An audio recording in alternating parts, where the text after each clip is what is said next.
Agora eu vou conversar com a dramaturga, jornalista, redatora do programa Conversa com Bial e colunista da Folha de São Paulo, Camila Apel. Camila, bom dia, é um prazer enorme conhecer você, conversar com você. Tá tudo bem com você? Bom dia, Mário. Hoje tá tudo bem. Que bom. Acho que nesse momento a gente está falando muito dia após dia, né? Como você está hoje, nesse momento. Obrigada pela pergunta. Camila, eu queria falar com você sobre um blog que você escreve para a Folha sobre a morte.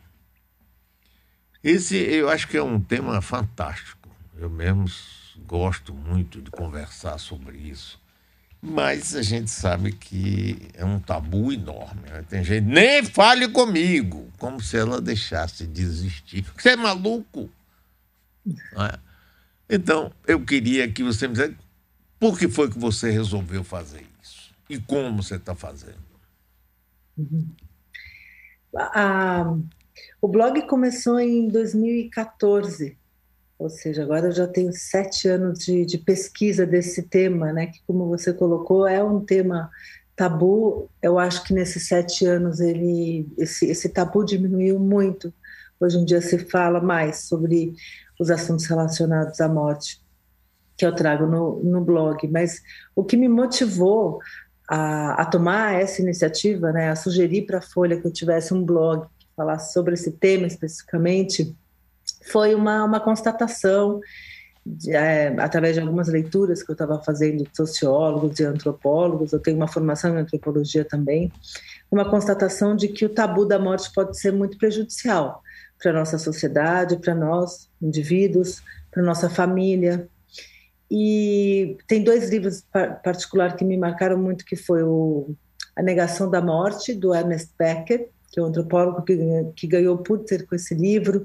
Tem A Solidão dos Moribundos também, que fala sobre, do Norbert Elias, do sociólogo, que fala sobre esse processo de esterilização da morte, né? Antes a morte era um evento público, ocorria dentro das casas das pessoas, com as famílias em volta, inclusive crianças, e hoje a morte passou para o ambiente dos hospitais, e é um ambiente que propicia muita solidão, é um ambiente que precisa ser esterilizado, por isso que ele fala da esterilização da morte, com horários específicos de visita, pouco acolhedor para crianças, né? Então as crianças não participam desse processo também. E ele fala sobre as consequências negativas disso, e também de uma percepção de que não havia espaço para o luto na mídia, para o luto, para o suicídio, para a depressão. Eu falo de todos esses temas, entrevisto pessoas que estão passando por esses momentos, ou que passaram, e falo também com profissionais do setor funerário, sepultadores, tanatopraxistas, diretores funerários, e eu acho fundamental ouvi-los e falar com eles sobre esse serviço que é a morte, é um serviço oferecido que todos nós iremos consumir em algum momento. A gente acaba enterrando ou cremando nossos parentes e tendo que tomar decisões no momento mais vulnerável da nossa vida. E eu acho que quanto mais informação a gente tiver sobre isso antes desse momento, melhor. A gente vai se sentir mais protegido também, menos explorado. Eu sinto que a sensação de que várias pessoas têm de serem exploradas, né, pelo setor funerário vem da pouca informação que a gente tem sobre ele. Camila, a gente vê o seguinte, eu, por exemplo, eu tenho 77, quase 78 anos de idade, e quando eu era jovem, eu sempre fui muito fascinado pela morte, assim, no sentido de encarar, de não ficar... Meus filhos brincavam muito comigo, que eu, desde pequeno, eles diziam, vá preparando, que um dia papai vai embora. Levava um pouco na brincadeira, mas era uma forma também de... Mas antigamente a pessoa morria em casa. O velório era em casa. Tanto que tem aquela brincadeira, diz assim, casa de defunto, porta aberta. porque a pessoa morria em casa, a porta ficava aberta, do lado de fora se colocava uma coroa e dizendo quem morreu ali, quais são os parentes, etc. Olha, Depois a gente tomou tanto negócio porque você morre numa UTI, da UTI você vai direto para o necrotério do hospital, do necrotério você vai direto para um velório super rápido, enterra o crema e acabou a brincadeira. E a pessoa fica fugindo do luto, fugindo de viver aquele momento de uma pessoa querida, que é fundamental. Agora, é complicado vencer esse tipo ainda mais na sociedade de consumo não é, que a gente vive hoje. Você não acha muito difícil a gente quebrar esse tabu, não, Camila? eu acho, que eu tenho visto já um progresso forte. Eu vi nesses 7 anos várias quebras de tabu. Quando eu comecei a escrever no blog, não se falava sobre luto na mídia, na grande mídia. Eu realmente não via muito isso. E falar sobre morte era o que talvez antigamente significava falar sobre sexo. Eu lembro que uma das frases que me incentivou a escrever esse blog foi de uma atriz chamada Odete Lara, que era amiga da minha mãe, ela já faleceu, minha mãe é dramaturga, e a Odete falou para mim que a morte era o próximo tabu a ser quebrado na sociedade depois do sexo. E eu falei, ela tem razão, porque antigamente não se falava sobre sexo na mídia, né? Tinha um tabu muito grande relacionado a isso, e hoje não, a gente já fala de tudo relacionado ao sexo, né? E a morte ainda não. Mas eu vejo, sim, eu acho que hoje em dia se fala bem mais sobre luto, e nas redes sociais eu tenho visto muitas homenagens, né? Pessoas escrevem, hoje meu pai faria aniversário, esse aqui é uma foto dele, eu lembro de estar com ele, e aí escrevem memórias. Isso é algo que é recente, você falar sobre a dor do luto, a dor da perda e homenagear pessoas na rede social. Eu acho que é recente e acontece muito, né? E hoje em dia já está acontecendo mais. Então eu vejo sim uma quebra de tabu que tenha ocorrido. Agora, a situação do Brasil, ela é até um pouco diferente do resto do mundo, quando você falou da pressa do enterrar, né, do Uhum. ritual ser tão rápido. É uma questão brasileira. Aqui a gente tem uma pressa para o enterro. O velório é sempre Sim, no dia seguinte, na manhã seguinte, às vezes na madrugada, é. né? Você tem que já saber. Em outros países, não. Nos Estados Unidos, eles demoram uma semana no mínimo para preparar. Na Europa também. Na Europa, porque as pessoas elas saem muito das suas cidades natais, então eles precisam dar um tempo para os familiares chegarem de outros países, né? Mais do que de outras cidades, de outros países. Então eles dão esse tempo de uma semana para todo mundo se organizar. Nos Estados Unidos, alguns rituais fúnebres são tão grandes que chegam a ser comparados a casamentos. Eles fazem buffet, eles organizam santinhos, eles fazem vídeo de homenagem, como se tem em Isso. casamento, um depoimento. E aí, então, eu acho que aqui no Brasil a gente está ainda um pouco empobrecido em termos de rituais fúnebres. E eu gosto muito de falar sobre isso, porque os rituais são fundamentais. A gente agora, na pandemia, está vendo, né, a falta que faz esses rituais É. para nos ajudar a elaborar o luto.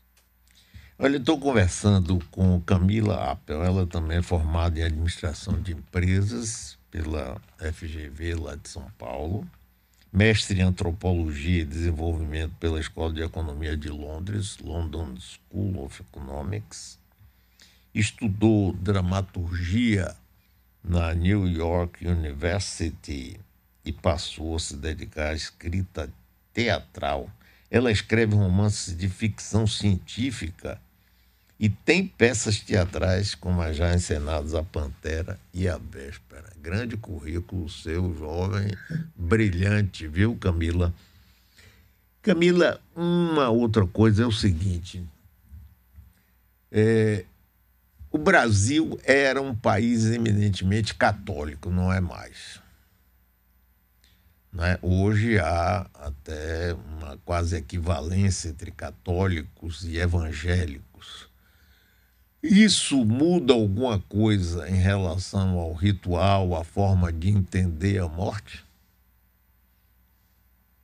Eu acho que sim, mas ao mesmo tempo existe uma ideia de que as pessoas estão cada vez mais criando suas próprias crenças, digamos assim. Os dogmas, né, fechados, de seguirem os dogmas fechados de cada religião, eu acho que isso está se dissipando um pouco. Então, a pessoa ela pode acreditar em reencarnação, mas não acreditar na continuidade da alma ou em espíritos encarnados, né, mas é na reencarnação do corpo. Então, tem algumas pessoas que gostam de pegar, por exemplo, a meditação da finitude que o budismo oferece, mas segue os preceitos do Novo Testamento, da Bíblia. Enfim, eu acho que isso. Eu tenho essa impressão, não é uma pesquisa que eu fiz, mas é uma impressão pelas entrevistas que eu faço, e que isso mudou ao longo desses 7 anos também, que as pessoas criando esse mosaico de crenças pessoais e não mais tão fechadas num único dogma, né, específico. Mas existe uma percepção também de que na última fase da vida é comum as pessoas se tornarem mais religiosas, quererem estar mais conectadas com uma crença específica que acolha, porque é muito difícil pensar na morte como um ponto final, como um fim, né? Muito dolorido. Você imaginar que realmente o que existe depois da morte é um eterno vazio. É. Então, é comum as pessoas ficarem cada vez mais apegadas às crenças e à religião nessa última fase da vida, que é o que a morte é. É uma fase da vida e é a última dela. Olha, tem. E, Eu li muito Elizabeth Kubler-Ross, aham, também Jan Ziegler, que mostrou inclusive vários aspectos culturais diferentes, como a morte é vista em cultura diferente, que é uma coisa interessantíssima, né? Aquele, aham, por exemplo, que a gente vê em cinema, um enterro em New Orleans, por exemplo, né, que aham. vai uma banda tocando, são coisas fantásticas, né, que a gente percebe e vai vendo. É Agora, eu lindo. queria que eu vi que você falou da Negação da Morte de Ernest Becker. Qual foi o outro livro que você citou que eu não consegui entender? A Solidão dos Moribundos, do Norbert Elias. Esse é muito bom, que fala sobre isso que você trouxe, né? Do que antes a morte era um evento coletivo na casa das pessoas, e aí o processo de esterilização da morte propicia uma grande solidão. Por isso que ele chama da solidão dos moribundos.